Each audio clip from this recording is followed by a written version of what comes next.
தத்தகிடரித்தோ தத்தகிடரத்தகிடரத்தகிடரித்தோ. 2026 சட்டசபை தேர்தலில் திமுக கூட்டணி, அதிமுக கூட்டணி, நாம் தமிழர், தவிட என்று 4 முனை போட்டி நிலவும் சூழல் உள்ளது. இந்நிலையில் நாம் தமிழர் கட்சி சீமான், சிவன் ஆட்டத்தை பார்த்திருப்பீர்கள். சீமான் ஆட்டம் எப்படி இருக்கிறது என்று இந்த தேர்தலில் பார்ப்பீர்கள் என்று பஞ்ச் அடித்துள்ளார்.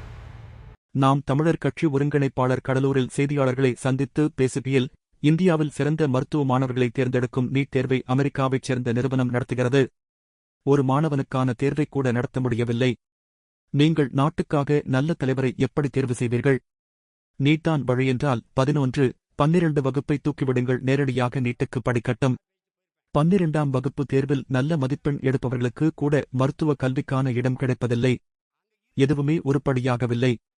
நீட்டில் வெற்றி பெற்று இடம் கிடைத்தாலும் அதே பழைய பாடம், அதே பேராசிரியர்தான் உள்ளனர். இதை வைத்து எப்படி சிறந்த மருத்துவரை உருவாக்க முடியும்?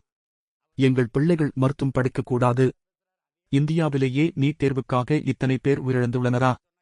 தேர்வு எழுத செல்லும் மாணவர்களின் தலைமுடி, உடைகளை கிழிக்கிறீர்கள். வட இந்தியாவில் அவர்களை காப்பியடிக்க விடுகின்றனர். 700 பேர் எழுதிய தேர்வில் 800 பேர் தேர்ச்சியடைவது எப்படி? இங்கு 24 மருத்துவக் கல்லூரிகள் மக்களின் வரிப்பணத்தில் கட்டப்பட்டது. வாய்ப்பு மறுக்கப்பட்டதால் அங்கு இந்த மாநிலத்தைச் சேர்ந்தவர்கள் படிக்க முடியாமல் பிற மாநில மாணவர்கள் படிக்கிறார்கள். இவ்வளவு கஷ்டம் இருக்கிறது என்று திமுக, காங்கிரஸ் எப்படி நீட்டை கொண்டு வந்தார்கள்? இன்னும் 4 முதல் 5 வரை மாதங்கள்தான் இருக்கின்றன. பொறுத்திருந்து பாருங்கள் என் ஆட்டம் எப்படி இருக்கிறது என்று. சிவன் ஆட்டத்தை பார்த்திருப்பீர்கள். சீமான் ஆட்டம் எப்படி இருக்கிறது என்று இந்த தேர்தலில் பார்ப்பீர்கள்.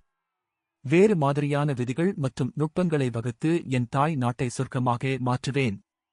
உலகின் தலை சிறந்த நாடாக மாற்றிக் காட்டுவேன். நான் சொல்லும்போது நீங்கள் நம்புவதில்லை. எங்கள் ஆட்சி எப்படி இருக்கும் என்று காட்டுவேன். அவர் சொல்வது சரியாகத்தானே இருக்கிறது என்று உங்களுக்கு நம்பிக்கை வரும். அப்போது நீங்கள் ஆதரிப்பீர்கள். அதுவரை சற்று பொறுத்திருங்கள். எல்லாவற்றையும் சொல்ல முடியாது. நான் ஒன்று சொன்னால் அதை அவர்களாக செய்வதைப் போல செய்து கொண்டிருக்கிறார்கள்.